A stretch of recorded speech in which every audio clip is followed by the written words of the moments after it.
Assalamualaikum warahmatullahi wabarakatuh. Bagaimana kabarnya hari ini anak-anak? Semoga kita semua masih diberikan kesehatan oleh Allah Subhanahu wa Ta'ala. Materi kita hari ini akan membahas cahaya, bunyi, dan listrik. Sebelum memulai pelajaran hari ini, marilah kita bersama-sama membaca basmalah. Bismillahirrahmanirrahim. Yang pertama yang akan kita bahas adalah sifat-sifat cahaya. Cahaya memiliki beberapa sifat, di antaranya cahaya dapat dipantulkan, cahaya dapat merambat lurus, cahaya dapat menembus benda bening, cahaya dapat diuraikan, dan cahaya dapat dibiaskan. Cahaya dapat dipantulkan. Pada pemantulan cahaya terjadi pemantulan teratur dan pemantulan baur. Pemantulan teratur, pemantulan pada permukaan objek atau benda pantulan yang rata seperti pada cermin, sehingga sinar pantul sejajar dan teratur. Pada pemantulan baur terjadi jika cahaya mengenai permukaan yang tidak rata dan bergelombang, sehingga arah pantulan tidak teratur. Cahaya dapat merambat lurus. Contoh, cahaya yang masuk pada celah ruangan seperti ventilasi atau jendela. Jika kita berada dalam suatu ruangan yang terdapat sebuah celah, dari luar tampak berkas cahaya masuk ke dalam ruangan. Bila diperhatikan, berkas cahaya itu lurus dan tidak bengkok, seperti yang diperagakan pada gambar pertama oleh siswa berikut. Selanjutnya, contoh yang kedua adalah bayangan akan lurus dengan arah datangnya sinar matahari. Ini menunjukkan bahwa cahaya dapat merambat lurus. Cahaya dapat menembus benda bening. Hal ini karena benda bening mampu meneruskan cahaya. Jika cahaya mengenai objek gelap, cahaya tidak akan menembus, tapi membentuk bayangan. Contoh dari sifat ini adalah kaca jendela yang terkena sinar matahari. Cahaya dapat dibiaskan. Artinya, cahaya merambat melalui dua zat yang kerapatannya berbeda. Cahaya tersebut akan dibelokkan. Peristiwa pembelokan arah rambatan cahaya setelah melewati medium rambatan yang berbeda disebut pembiasan. Contohnya, pensil yang dimasukkan ke dalam air gelas yang berisi air, maka akalnya akan kelihatan seperti bengkok. Kolam renang yang kelihatan dangkal padahal dalam disebabkan oleh pembiasan cahaya. Cahaya dapat diuraikan. Penguraian cahaya dapat disebut dengan istilah dispersi cahaya. Salah satu contoh alami dari ini adalah peristiwa terbentuknya pelangi. Cahaya putih dari matahari juga disebut sebagai sinar polikromatik. Sinar polikromatik adalah sinar yang tersusun dari berbagai spektrum warna cahaya. Selanjutnya, jenis-jenis bunyi. Bunyi terbagi menjadi infrasonik, audiosonik, dan ultrasonik. Infrasonik adalah bunyi yang memiliki frekuensi di bawah 20 Hz. Bunyi ini hanya bisa didengar oleh hewan seperti anjing dan jangkrik. Sedangkan audiosonik adalah bunyi yang memiliki frekuensi antara 20 Hz sampai 20.000 Hz. Audiosonik ini adalah suara yang bisa didengarkan oleh manusia. Selanjutnya, ultrasonik adalah suara yang memiliki frekuensi di atas 20.000 Hz. Contoh, hewan yang bisa mendengarkan suara ini adalah kelelawar, lumba-lumba. Selanjutnya, sifat-sifat bunyi. Yang pertama, bunyi dapat merambat. Bunyi dapat didengar telinga karena terjadi proses perambatan bunyi. Adapun perambatan bunyi dapat melalui 3 media, yaitu benda padat, benda cair, dan benda gas. Yang kedua, bunyi dapat dipantulkan. Bunyi dapat dipantulkan karena mengenai suatu benda. Manfaat pemantulan bunyi untuk mendeteksi kerusakan logam, mengukur kedalaman laut, mengetahui kedudukan benda di dalam laut, mengetahui kondisi janin di dalam rahim ibu melalui alat USG. Bunyi pada alat musik. Berikut beberapa contoh alat musik dan cara memainkannya. Gitar, kecapi, ukulele, bass, dan sasando dimainkan dengan cara dipetik. Biola, cello, dan rebab digesek. Trompet, seruling, harmonika, dan saksofon ditiup. Angklung, tamborin, dan marakas digoyangkan. Piano dan akordeon ditekan. Gendang, drum, rebana, tifa, kolintang, dan saron dimainkan dengan cara dipukul.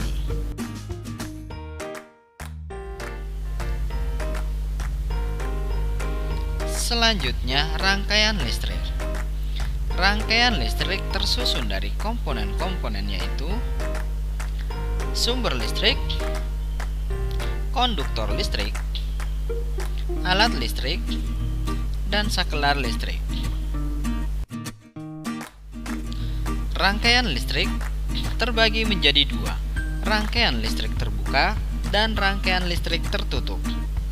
Rangkaian listrik terbuka adalah salah satu komponen rangkaian tidak tersambung yang menyebabkan aliran arus listrik tidak mengalir sehingga alat listrik tidak menyala. Rangkaian listrik tertutup, semua komponen rangkaian terhubung yang menyebabkan arus listrik mengalir sehingga alat listrik dapat menyala. Rangkaian listrik tertutup terbagi menjadi rangkaian seri, rangkaian listrik paralel, dan rangkaian listrik campuran seri dan paralel. Rangkaian seri. Ciri-ciri rangkaian seri. Rangkaian seri merupakan sebuah rangkaian listrik yang komponennya disusun secara berderetan hanya melalui satu jalur aliran listrik. Jika salah satu lampu padam, lampu lainnya ikut padam karena aliran listrik terputus. Berikut beberapa contoh rangkaian seri.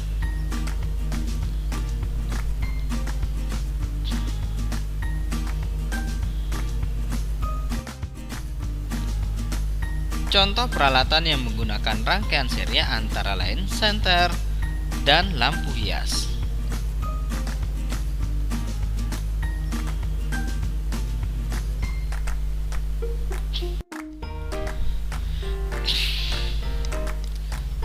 Perhatikan gambar berikut. Jika lampu R1 padam karena aliran listrik terputus, maka lampu R2 juga ikut padam karena arus listrik hanya melewati satu jalur yang sama. Rangkaian listrik paralel.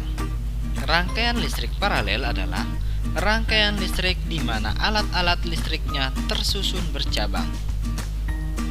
Rangkaian paralel jika aliran listrik di salah satu alat listrik, lampu diputus, alat listrik yang lain belum tentu ikut padam. Contoh penggunaan rangkaian paralel adalah lampu lalu lintas dan rangkaian listrik di rumah. Berikut beberapa contoh rangkaian paralel.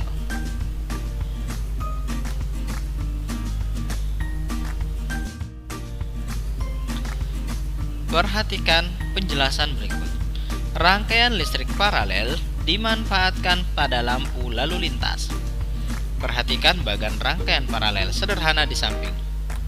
Jika lampu satu lampu merah, lampu kedua lampu kuning, dan lampu ketiga adalah lampu hijau, setiap lampu dapat menyala sendiri-sendiri.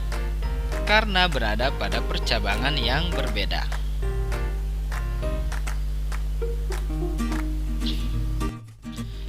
Berikut adalah perbedaan rangkaian seri dan rangkaian paralel. Cara menyusun: rangkaian seri dipasang berderet, rangkaian paralel dipasang sejajar sehingga berbentuk cabang. Jika salah satu lampu padam, pada rangkaian seri semua lampu ikut padam. Pada rangkaian paralel, lampu lain pada cabang tetap menyala. Penggunaan kabel dan saklar: rangkaian seri lebih hemat kabel dan saklar. Rangkaian paralel boros kabel dan saklar. Kondisi komponen listrik: rangkaian seri berpijar tidak sama terang, sedangkan rangkaian paralel berpijar sama terang.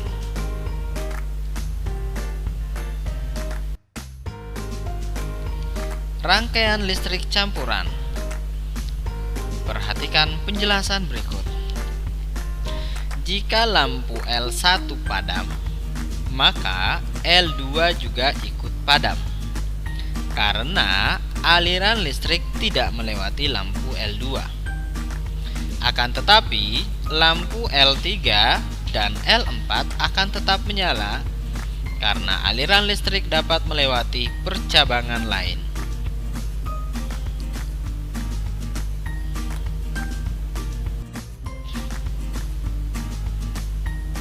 Keadaan lampu pada rangkaian campuran. Jika S1 dibuka dan S2 serta S3 ditutup, maka semua lampu akan padam karena semua aliran listrik terputus. Jika S1 dan S2 ditutup dan S3 dibuka, maka L1, L2, dan L3 akan menyala karena aliran listrik mengalir, sedangkan L4 dan L5 padam karena tidak ada aliran listrik. Jika S1 dan S3 ditutup serta S2 dibuka, maka L1, L4, dan L5 menyala, sedangkan L2 dan L3 padam. Jika S1 ditutup dan S2 serta S3 dibuka, maka semua lampu akan padam karena semua aliran listrik terputus.